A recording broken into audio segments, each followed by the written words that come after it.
Assalamualaikum warahmatullahi wabarakatuh. Alhamdulillahirabbil alamin. Wassalatu wassalamu ala asyrafil anbiya'i wal mursalin sayyidina Muhammadin wa ala alihi wa sahbihi ajma'in wa man tabi'ahum bi ihsanin ila yaumiddin, amma ba'du. Kaum muslimin, jemaah yang dirahmati Allah Subhanahu wa taala, pertama-tama mari kita memuji Allah Azza wa Jalla. Kita bersyukur kepadanya atas nikmat yang diberikan kepada kita, sehingga dengan taufik dan karunia dari Allah Azza wa Jalla kita bisa hadir bertemu di tempat yang mulia, pada bulan yang mulia, waktu yang mulia. Semoga ini sebagai tanda dari tanda kebaikan, tanda dari kecintaan Allah Subhanahu wa taala dan keridhaannya kepada kita. Semoga ini sebagai sebuah sebab kita dimasukkan ke dalam surganya dan dijauhkan dari api neraka. Kemudian salawat serta salam kepada baginda Rasulullah sallallahu alaihi wasallam beserta para keluarga-keluarganya dan sahabat-sahabatnya, serta orang-orang yang selalu istiqamah mengikuti sunnah beliau hingga hari kiamat. Kaum muslimin yang dirahmati Allah Subhanahu wa taala, pembahasan yang ketiga dari kisah para anbiya, yang mana alhamdulillah sudah dibahas tentang Nabi Adam alaihissalam, kemudian Nabi Idris, kemudian sekarang kita akan membahas tentang Nabi Nuh alaihissalam. Nabi Nuh alaihissalam adalah Rasul yang diutus oleh Allah Subhanahu wa taala, yang mana Nabi Nuh adalah salah satu dari keturunan nenek moyang dari Rasul sallallahu alaihi wasallam. Nabi sallallahu alaihi wasallam memiliki 4 bapak nenek moyang, yaitu Ismail, Ibrahim, Nuh dan Adam alaihissalam. Kemudian Nabi Nuh alaihissalam berselisih para ulama tentang apakah ia keturunan dari Nabi Idris alaihissalam atau tidak. Ada yang mengatakan bahwasanya Nabi Nuh adalah keturunan dari Nabi Idris. Idris bin Lamik bin Mutusalikh bin Akhnuh, yaitu Idris, dan Nuh bin Lamik bin Mutusalikh bin Akhnuh atau Idris bin Shif. Di sini adalah anaknya Nabi Adam alaihissalam bin Adam alaihissalam. Kembali kepada Nabi Nuh alaihissalam, berapa keistimewaan Nabi Nuh alaihissalam yang akan kita bahas insyaallah. Yang pertama adalah bahwasanya Nabi Nuh memiliki usia yang panjang, sebagaimana firman Allah Subhanahu wa taala, وَلَقَدْ أَرْسَلْنَا نُوحًا إِلَى قَوْمِهِ فَلَبِثَ فِيهِمْ أَلْفَ سَنَةٍ إِلَّا 50 عَامًا فَأَخَذَهُمُ الطُّوفَانُ وَهُمْ ظَالِمُونَ. Dan sungguh kami telah mengutus Nuh kepada kaumnya, maka dia tinggal bersama mereka. Nuh bersama mereka mendakwahkan kaumnya, yaitu selama 1000 tahun kurang 50. Nabi Nuh berdakwah kepada kaumnya selama 950 tahun. Kemudian mereka dilanda tufan, itu banjir besar, sedangkan mereka adalah orang yang zalim. Dari ini jelas para jemaah yang dirahmati Allah bahwasanya berdakwahnya Nabi Nuh itu selama 950 tahun. Itu dakwahnya. Sehingga ada perselisihan para ulama berapa umur Nabi Nuh. Yang paling sedikit disebutkan bahwasanya Nabi Nuh alaihissalam diangkat menjadi rasul di umur 40. Kemudian berdakwah selama 950 tahun. Kemudian setelah itu ditenggelamkan kaumnya, didatangkan banjir. Kemudian setelah itu beliau hidup selama 60 tahun. Sehingga umur Nabi Nuh alaihissalam yaitu sekitar 1050 tahun.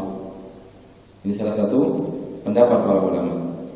Yang kedua mengatakan bahwasanya Nabi Nuh alaihissalam diangkat menjadi rasul ketika berumur 350 tahun. Kemudian berdakwah selama 950 tahun. Kemudian setelah ditenggelamkan kaumnya, kemudian Nabi Nuh diselamatkan di atas kapal. Setelah itu Nabi Nuh yaitu hidup selama 300 tahun. Sehingga umur total Nabi Nuh alaihissalam itu 1600 tahun. Ini adalah di antara pendapat para ulama tentang umur Nabi Nuh alaihissalam. Dan Nabi Nuh alaihissalam memiliki umur yang panjang, kemudian umur itu digunakan di dalam ketaatan kepada Allah Subhanahu wa taala. Maka ketika ada orang yang diberikan umur panjang oleh Allah Subhanahu wa taala dan digunakan di dalam ketaatan, itu merupakan kebaikan.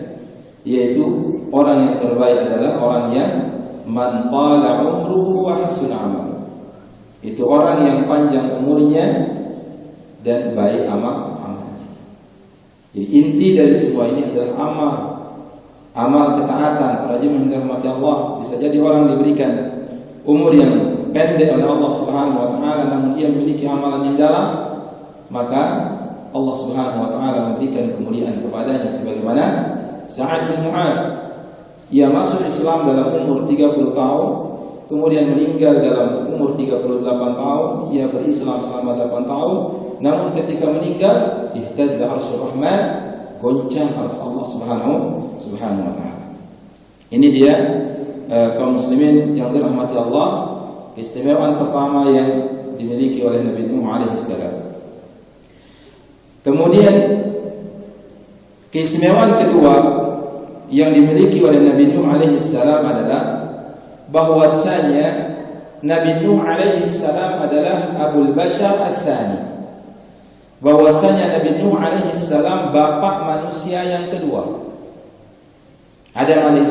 Nuh alaihissalam adalah bapak manusia yang kedua. Bapak manusia yang pertama adalah Adam alaihissalam. Kemudian datang Nabi Nuh alaihissalam berdakwah. Kemudian banyak yang mengingkari dakwahnya, yang mana orang yang menerima dakwah Nabi Nuh berselisih pendapat para ulama berapa jumlah mereka. Ada yang mengatakan bahwasanya jumlah mereka yang menerima dakwah Nabi Nuh hanya 7 orang, yang ia berdakwah 950 tahun. Ada yang mengatakan 8 orang. Ada yang mengatakan 80 orang. Ambil saja yang 80 para jemaah yang dirahmati Allah, bahwasanya Nabi Nuh berdakwah 950 tahun dan yang menerima dakwahnya adalah sekitar 80 orang. Kalau dibagi-bagi antara 950 dengan 80 berarti diperkirakan para jemaah, diukur-ukur bahwasanya Nabi Nuh berdakwah selama 12 tahun hanya satu yang menerima. Hanya satu yang menerima. Nah, yang naik ke kapal Nabi Nuh, ya anggap saja 80 orang ini, yang ia berlayar kemudian diselamatkan oleh Allah, maka yang memiliki keturunan dari semua ini adalah hanya Nabi Nuh alaihissalam. Hanya Nabi Nuh, yang lain itu tidak memiliki keturunan yang bertahan. Yang terus keturunan yang tersebut sampai manusia sekarang ini adalah yaitu Nabi Nuh alaihissalam. Dengan sebab ini maka dikatakan bahwasanya Nabi Nuh adalah bapak manusia yang kedua. Sebagaimana firman Allah Subhanahu wa taala, "Wa ja'alna dzurriyyatahu humul baqin." Dan kami jadikan anak cucu dari Nuh alaihi salam orang-orang yang melanjutkan keturunan. Yang mana Nabi Nuh alaihi salam memiliki, sebagaimana disebutkan oleh para ulama tafsir, memiliki 4 orang anak. Yang pertama nama anaknya adalah Sam. Yang kedua Ham. Yang ketiga Yafith. Nah, sebagaimana yang kita bahas pada pagi Selasa yang dulu itu, Yafith ini adalah dari situ keturunan Ya'juj dan Ma'juj itu. Kemudian ada Yam. Yam ini adalah nama lain dari Kanaan. Nah, di antara keempat anak Nabi Nuh alaihi salam yang ingkar satu ini, Kanaan ini, yaitu Yam ini, yang dia tidak mau ikut bersama bapaknya. Dia mengatakan, aku akan lari ke atas gunung. Sehingga bapaknya mengatakan, la asimal yauma min amrillah, tidak ada keselamatan sekarang dari keputusan Allah Subhanahu wa taala, semua akan ditenggelamkan. Nah, ini adalah yang kafir kepada sang bapak atau kepada Nabi Nuh alaihi salam. Maka dari 3 anak Nabi Nuh alaihi salam, dari sinilah keturunan manusia itu. Dari Sam, disinilah nenek moyang orang Arab, orang Persia, orang Romawi, orang Yahudi, orang Nasrani, itu semuanya dari keturunan Sam. Kemudian Ham, ini nenek moyang orang Sudan, orang Sindi, orang India, orang Ethiopia, Habasyah, orang Kibti dan orang Barbar. Dari sini keturunan Ham. Adapun Yabis adalah nenek moyang orang Turki, orang Cina, orang Mongol, dan juga termasuk di sini Ya'juj dan Ma'juj. Ini adalah yang menjadi alasan bahwasanya keistimewaan Nabi Nuh alaihi salam, dia adalah bapak manusia yang kedua. Karena yang ikut naik kapal bersama Nabi Nuh itu tidak ada yang memiliki keturunan yang berkelanjutan, yang memiliki keturunan hanya Nabi Nuh alaihi salam. Kemudian Nabi Nuh alaihi salam yang ketiga keistimewaannya adalah Nabi yang pandai bersyukur. Nabi yang pandai bersyukur sehingga diberikan gelar sebagai innahu kana 'abdan syakura. Sesungguhnya Nabi Nuh alaihi salam adalah seorang hamba yang bersyukur. Kalau kita lihat sejarah Nabi Nuh alaihi salam, bukan orang yang berharta. Terus di dalam dakwah yang dicaci, yang dituduh, yang dikatakan gila dengan berbagai macam tuduhan. Musibah yang bertubi-tubi yang ia dapatkan. Namun dia selalu bersyukur kepada Allah. Dan bersyukur dari musibah lebih dari sekedar sabar dari musibah. Maka surat Nuh itu yang menceritakan tentang global dakwahnya Nabi Nuh alaihi salam masuk ke dalam surah Makkiyah yang turun kepada Nabi sallallahu alaihi wasallam sebelum Nabi berhijrah, untuk memberikan penguatan kepada Rasul sallallahu alaihi wasallam bagaimana Nabi Nuh berdakwah, supaya Nabi dan para sahabat untuk lebih bersabar lagi terhadap gangguan dari kaum mereka. Ini adalah Nabi Nuh alaihi salam. Di antara keistimewaannya adalah dia adalah seorang abdan syakura. Kemudian juga yang keempat dari keistimewaan Nabi Nuh alaihi salam, Nabi Nuh adalah rasul yang pertama. Nabi Nuh adalah rasul yang pertama. Bagaimana demikian? Kelak di akhirat, ketika semua manusia dibangkitkan, dikumpulkan di mahsyar, maka semua manusia akan pergi kepada para anbiya, akan pergi kepada Adam, kepada Nuh, kepada Ibrahim, kepada Musa, kepada Isa, sampai kepada Nabi sallallahu alaihi wasallam, untuk disegerakan syafaat, untuk dimintakan kepada Allah syafaat. Maka di antara manusia, yaitu mereka pergi kepada Nuh alaihi salam dan mereka mengatakan, ya Nuh, anta awwalur rusuli ila ahli al-ardh. Bahwasanya wahai Nuh, sesungguhnya engkau adalah rasul pertama yang diutus ke muka bumi. Karena memang terjadi kesyirikan pertama, yaitu di zaman Nabi Nuh alaihi salam. Kemudian kaum muslimin yang dirahmati Allah, kapan zaman Nabi Nuh itu? Kapan zaman Nabi Nuh? Disebutkan oleh Ibnu Abbas radhiyallahu anhuma bahwasanya antara Nabi Adam alaihi salam dengan Nabi Nuh itu ada 10 generasi. Sebagaimana yang beliau katakan, kana baina Adam wa Nuh 10 qurunin kulluha 'ala al-Islam. Bahwasanya jarak antara Nabi Adam dengan Nabi Nuh terdapat 10 generasi. Semuanya di atas Islam. Semuanya mentauhidkan Allah Subhanahu wa taala. Walaupun di situ ada kemaksiatan, sebagaimana terjadi pembunuhan, yaitu Qabil membunuh sang saudara, yaitu Habil, kedua anak Adam. Ada kemaksiatan. Hanya saja mereka berada di atas Islam. Itu 10 generasi. Berapa tahun 10 generasi? Kalau kita melihat mereka yang memiliki umur ribuan tahun, Allah Ta'ala alam bagaimana jarak tahun antara Nabi Adam dengan Nabi Nuh alaihi salam. Yang jelas perkataan Ibnu Abbas ada 10 generasi. Sehingga di zaman itulah ada orang-orang yang saleh, yang mereka adalah panutan. Kemudian setelah orang-orang saleh ini meninggal, maka dibuatkanlah gambarnya, dibuatkan patungnya, ditaruh di majelis-majelis mereka, maka terjadilah kesyirikan.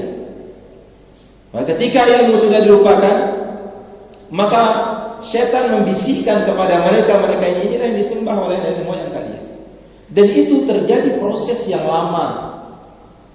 Terjadi proses yang lama, begitu sabarnya syaitan menggoda anak Adam sehingga terjadilah kesyirikan. Tidak otomatis, tapi lama terjadi kesyirikan, sehingga datanglah Nabi Nuh alaihi salam dan memerintahkan kepada mereka untuk meninggalkan sembahan-sembahan tersebut. Jangan sembah patung-patung tersebut. Maka apa jawab mereka? Wa qalu la tadarunna alihatakum wa la tadarunna waddan wa la suwa'an wa la yaghutha wa ya'uqa wa nasr. Dan mereka berkata, jangan sekali-kali kamu meninggalkan penyembahan Tuhan-Tuhan kalian, dan jangan pula kalian meninggalkan Wad, meninggalkan Suwa', Yaghuth, Ya'uq dan Nasr. Siapakah mereka ini? Berkata Ibnu Abbas, asma'u rijalin salihin min qaumi Nuh. Mereka adalah nama-nama orang saleh dari kaum Nabi Nuh. Falamma halaku, ketika orang-orang saleh ini meninggal, auha syaitanu ila qaumihim, maka syaitan membisikkan pada kaum-kaum mereka, aninsibu ila majalisihim allati kanu yajlisuna ansaba, supaya dipampangkan di majelis-majelis mereka, yaitu patung-patung mereka. Wasammuha bi asma'ihim, kemudian patung-patung tersebut dikasih nama seperti nama orang saleh tersebut. Fafa'alu, maka kaum mereka melakukan hal tersebut. Falam tu'bad, awalnya tidak disembah, karena memang bukan untuk disembah. Awalnya adalah untuk kenang-kenangan, untuk diingat jasa mereka, karena mereka adalah orang saleh yang mengajak kepada kebaikan. Hatta idza halaka haula, ketika generasi yang membuat dengan tujuan untuk dikenang-kenang habis generasi itu, masih lama atau tidak lama? Lama. Mereka adalah kaum memiliki umur yang ribuan tahun. Lama. Yang orang pertama menaruh dengan tujuan untuk kenang-kenang habis mereka, sehingga datang generasi setelahnya. Wa tanassakha al-ilm, sehingga ilmu dilupakan. Apa yang terjadi? Ubidat, maka berhala-berhala tersebut, patung-patung yang dinamakan seperti nama-nama orang saleh disembah. Maka disebutkan oleh Al-Hafiz Ibnu Hajar bahwasanya kemusyrikan terjadi di muka bumi ini asal muasalnya adalah pengagungan yang berlebih-lebihan, memuji yang berlebih-lebihan, sehingga bagaimana Nabi Isa alaihissalam dipuji dengan pujian yang berlebih-lebihan sehingga disembah. Bagaimana Uzair oleh orang-orang Yahudi dipuji dengan pujian yang berlebih-lebihan. Maka Nabi SAW sangat menutup celah berlebih-lebihan. Sebagaimana dalam sabda beliau, la tutruni kama atratin nasara ibnu Maryam, fa innama ana abdun faqulu abdullah wa rasul. Janganlah kalian melampaui batas di dalam memujiku, mengkultusku, sebagaimana orang Nasrani mengkultus Isa ibn Maryam. Sungguhnya aku adalah hamba, maka katakanlah seorang hamba dan utusan Allah. Dan Nabi SAW sangat menutup hal ini. Nabi SAW dalam hadis yang mengatakan, Allahumma la taj'al qabri wathanan yu'bad. Ya Allah, jangan jadikan kuburanku sebagai berhala yang disembah. Maka kalau kita lihat yang terjadi di tengah umat, maka di antara sebab terbesar terjadi penyembahan kepada selain Allah itu berlebih-lebihan, gulu, melampaui batas di dalam memuji, mengkultus. Maka ini adalah hal yang berbahaya, dan inilah sumber asal muasal kesyirikan pertama di kaum Nabi Nuh alaihissalam, yaitu berlebih-lebihan di dalam memuji. Kemudian para jemaah yang dirahmati Allah, apa metode dakwah Nabi Nuh alaihissalam? Pertama, bahwasanya Nabi Nuh fokus dakwah kepada tauhid, dan inilah yang dilakukan oleh para anbiya. Para anbiya mengatakan kepada kaumnya, ya qaumi ibudullah ma lakum min ilahin ghair. Wahai kaumku, beribadahlah hanya kepada Allah, kalian tidak memiliki sesembahan yang lain. Berkata Imam Tabari rahimahullah, falabitha fihim alfa sanatin illa 50 'aman yad'uuhum ila at-tauhid wa firaqil alihati wal awthan. Bahwasanya Nabi Nuh diam bersama mereka, mendakwahkan mereka selama 950 tahun, mengajak mereka kepada tauhid dan meninggalkan Tuhan-Tuhan selain Allah, sembahan-sembahan selain Allah, dan berhala-berhala.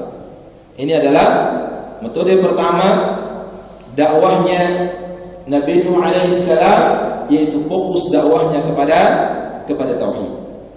Yang kedua, yaitu memberikan tarhib, peringatan, sebagaimana firman Allah Subhanahu wa taala, qala ya qaumi inni lakum nadhirun mubin. Dan Nuh berkata, wahai kaumku, sesungguhnya aku ini bagi kalian seorang pemberi peringatan yang menjelaskan kepada kalian. Ini diberikan tarhib tentang azab Allah Subhanahu wa taala kalau mereka syirik kepada Allah dan lain sebagainya. Kemudian yang ketiga adalah memberikan targhib, yaitu kabar gembira sebagaimana Nabi Nuh alaihi salam mengatakan kepada kaumnya, yaghfir lakum min dhunubikum wa yuakhirukum ila ajalin musamma. Niscaya dia mengampuni sebagian dosa-dosamu dan menangguhkan kamu atau memanjangkan umurmu sampai pada waktu yang ditentukan. Yang diberikan targhib kalau mereka meninggalkan kesyirikan kepada Allah Subhanahu wa taala. Kemudian juga keempat di antara metode dakwah Nabi Nuh alaihi salam, dan ini sangat luar biasa, yaitu Nabi Nuh berdakwah siang dan malam. Bayangkan, siang malam berdakwah selama 950 tahun. Dan itu pun yang menerima, anggap aja banyak yang menerima itu 80 orang. Satu orang di dalam 12 tahun. Kita kadang-kadang berjamaah dirahmati Allah, kita datang kajian, kita sedikit lihat jamaah kecewa, kita kenapa sedikit ini? Itulah ukuran banyak sedikit tidak menjadi ukuran para jemaah dirahmati Allah. Yang penting kebenaran itu tersampaikan. Ini Nabi Nuh alaihi salam berdakwah siang dan malam. Qala rabbi inni da'awtu qaumi lailan wa nahara. Ya Allah, aku mendakwahkan kaum, mengajak mereka, yaitu lailan wa nahara, yaitu malam dan siang. Terus didakwahkan oleh Nabi Nuh alaihi salam. Tapi falam yazidhum du'ai illa firara. Tidak bertambah kecuali semakin lari mereka dari dakwah. Kemudian yang kelima, bahwasanya Nabi Nuh alaihi salam berdakwah dengan berbagai cara, dengan terang-terangan atau dengan diam-diam. Apa yang dimaksud dengan terang-terangan? Nabi Nuh datang ke perkumpulan mereka. Apa yang dimaksud dengan diam-diam? Nabi Nuh datang ke rumah-rumah mereka. Didatangi rumahnya satu-satu untuk didakwahkan, tapi tidak ada yang menerima mereka. Justru semakin ja'alu asabi'ahum fi adanihim wastaghsaw thiyabahum wa asarru wastakbaru istikbar. Tutup telinga, nutup diri, tidak mau menerima dakwahnya. Siang dan malam didatang, summa inni da'awtuhum jihara, summa inni a'lantu lahum wa asrartu lahum israr. Terang-terangan di perkumpulan, diam-diam datangi rumah semuanya. Selama 950 tahun, tapi tetap tidak ada yang menerima dakwahnya kecuali sedikit. Bahkan dalam ungkapan yang lain, bahwasanya yang menerima cuma 7 orang, bayangkan 7 orang. Berdakwah 950 tahun cuma menerima 7 orang. Berarti di dalam lebih dari 100 tahun berdakwah baru dapat 1. Itulah kesabaran para anbiya ingin mengajak manusia kepada jalan Allah Subhanahu wa taala. Kemudian yang keenam di antara dakwahnya adalah metode dakwahnya senantiasa mengingatkan kaumnya akan keagungan dan karunia Allah. Sebagaimana firman Allah Subhanahu wa taala, "Ma lakum la tarjuna lillahi waqara wa qad khalaqakum atwara." Mengapa kamu tidak takut akan kebesaran Allah, dan sungguh Dia telah menciptakan kamu dalam beberapa pasti kejadian, dari perut, dari anak-anak, terus dan lain sebagainya. Mestinya kita mengagungkan Allah Subhanahu wa taala atas nikmat yang begitu besar.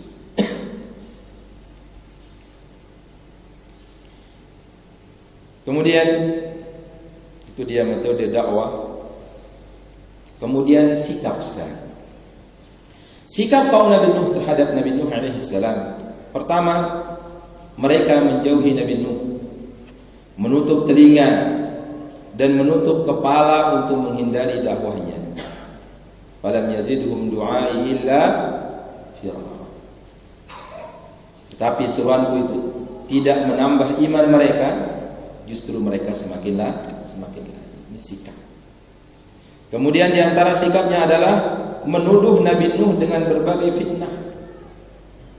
Dituduh Nabi Nuh sebagaimana orang-orang yang tidak mau menerima kebenaran, mereka senjatanya adalah tuduhan-tuduhan.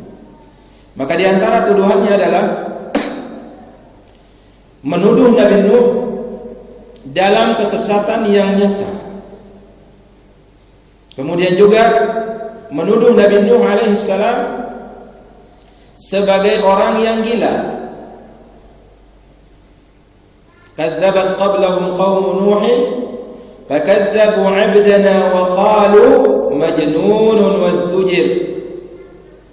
Sebelum mereka kaum Nabi Nuh juga telah mendustakan Rasul, maka mereka mendustakan hamba kami itu Nuh dan mengatakan dia orang gila, lalu diusirnya dengan ancaman. Dituduh gila. Kemudian juga mereka menuduh Nabi Nuh sebagai orang yang gila harta dan jabatan. Ma hadza illa basharun mithlukum yuridu an yatafaddala 'alaikum. Maka berkatalah para pemuka orang kafir dari kaumnya, orang ini tidak lain hanyalah manusia seperti kamu yang ingin menjadi orang yang lebih mulia dari kamu. Jadi Nabi Nuh ini ngajak kita ini, dia ingin jadi pemimpin. Dia ingin mendapatkan kedudukan. Ini adalah tuduhan. Kemudian sikap yang ketiga dari sikap kaum Nabi Nuh adalah mendebat Nabi Nuh dengan memberikan syubhat-syubhat. Didebat Nabi Nuh dengan syubhat-syubhat.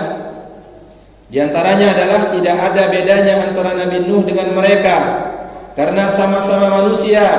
Seharusnya utusan Allah adalah malaikat, bukan sederajat dengan mereka. Itu Pak. Kamu juga manusia, kita sama-sama manusia. Ini adalah penolakan kaum Nabi Nuh terhadap Nabi Nuh.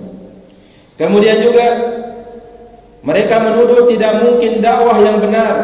Subhat mereka ini, tidak mungkin dakwah yang benar akan diikuti orang-orang miskin, rendahan, dan mudah dalam mempercayai sesuatu. Jadi, wa man araka illa tabaka illa alladhi nahum aradiluna badi'ai.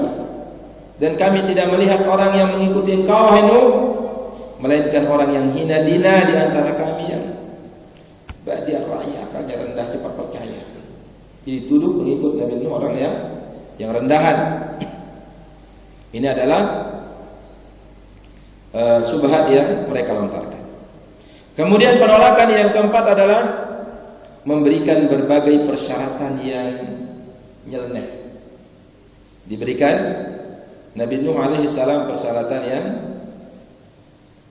nyeleneh, syarat-syarat yang sangat jauh. Kemudian yang kelima adalah membuat makar. Wa makaru makran kubbara, dan mereka melakukan tipu daya yang sangat besar. Ini diantara sikap kaum Nabi Nuh terhadap Nabi Nuh. Kemudian yang keenam adalah mengancam dengan gangguan fisik. Qalu la illam tantahi ya Nuh lanakunanna minal marjumin. Mereka berkata, wahai Nuh, sungguh jika engkau tidak mau berhenti, niscaya engkau termasuk orang dirajam, dilempari batu sampai mati. Ini adalah diantara sikap kaum Nabi Nuh terhadap Nabi Nuh alaihissalam. Kemudian para jemaah yang dirahmati Allah Subhanahu wa taala, bagaimana kesudahan mereka, kesudahan kaum Nabi Nuh, yang mana mereka adalah orang yang sangat menyimpang, sehingga mereka menantang para jemaah yang dirahmati Allah. Bagaimana firman Allah Subhanahu wa taala, qalu ya Nuh qad jadaltana fa aktsarta jidalana fa'tina bima ta'iduna in kunta minas sadiqin. Mereka berkata, wahai Nuh, sungguh engkau telah berbantah dengan kami. Itu dia debat. Dan engkau telah memperpanjang bantahanmu terhadap kami. Terlalu panjang lebar kita ngomong ini, berdebat-debat terus. maka datangkanlah kepada kami adab yang engkau ancamkan jika kamu termasuk orang yang benar. Kalau benar coba datangkan, mana azab sudah bagi kami. Maka Nabi Nuh alaihi salam berdoa kepada Allah, wa qala Nuhur rabbi la tadhar 'ala al-ardi minal kafirin dayyara. Maka Nuh berkata, ya Tuhanku, janganlah engkau biarkan seorang pun di antara orang-orang kafir itu tinggal di atas bumi ini. Didoakan karena apa? Karena Allah Subhanahu wa taala telah memberitahukan kepada Nabi Nuh alaihi salam bahwa sudah tidak akan ada beriman lagi. Maka supaya mereka tidak semakin menghina Allah, Nabi Nuh mendoakan kebinasaan kepada mereka. Maka doa kebinasaan kepada kaumnya, yaitu Nabi Nuh memiliki 5 alasan. Yang pertama adalah Nabi Nuh mendapati kaumnya tetap kafir bahkan hingga keturunannya.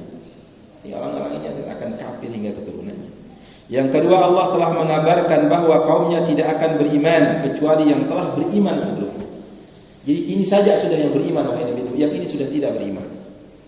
Yang ketiga, Nabi Nuh tidak ingin mereka semakin sesat dan menyebarkan kesesatan kepada orang lain.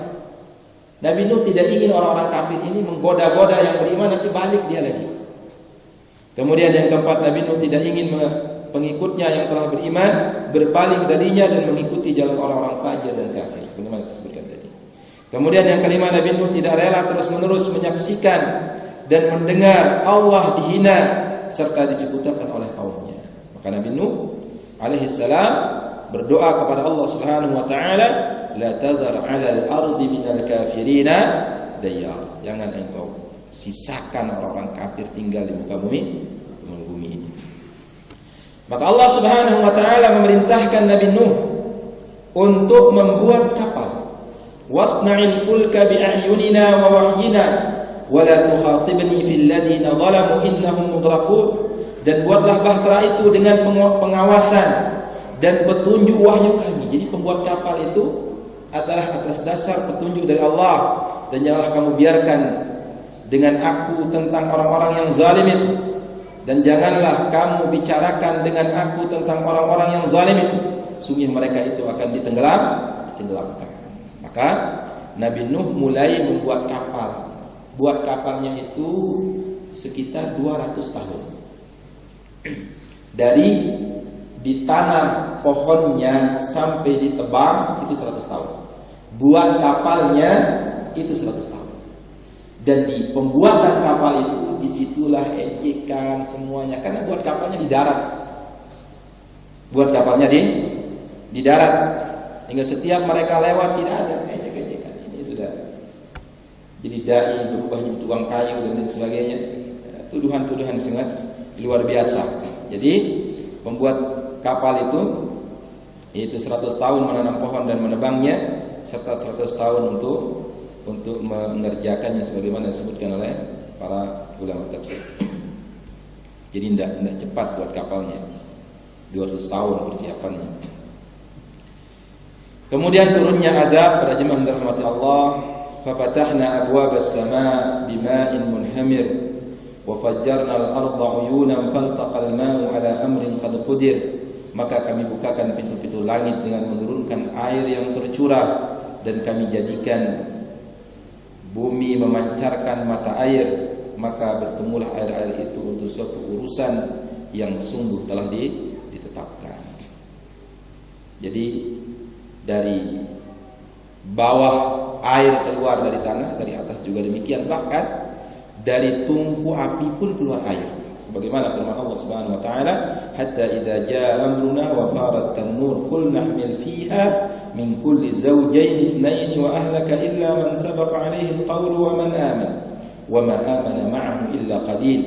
Hingga apabila perintah kami datang dan dapur telah memancarkan air, tungku api mereka keluar air, justru kami berfirman, muatkanlah ke dalam bahtera itu dari masing-masing binatang sepasang.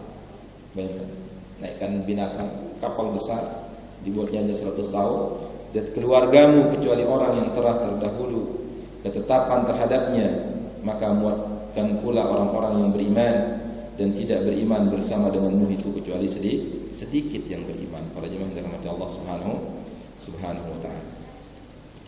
Bagaimana kapal tersebut? Wahya tajri bihim fi maujin kal jibal wa nada Nuhun ibnahu wa qala fi ma'zil ya bunayya arkam ma'ana wa la takum ma'al kafirin. Dan bahtera itu berlayar membawa mereka dalam gelombang laksana gunung.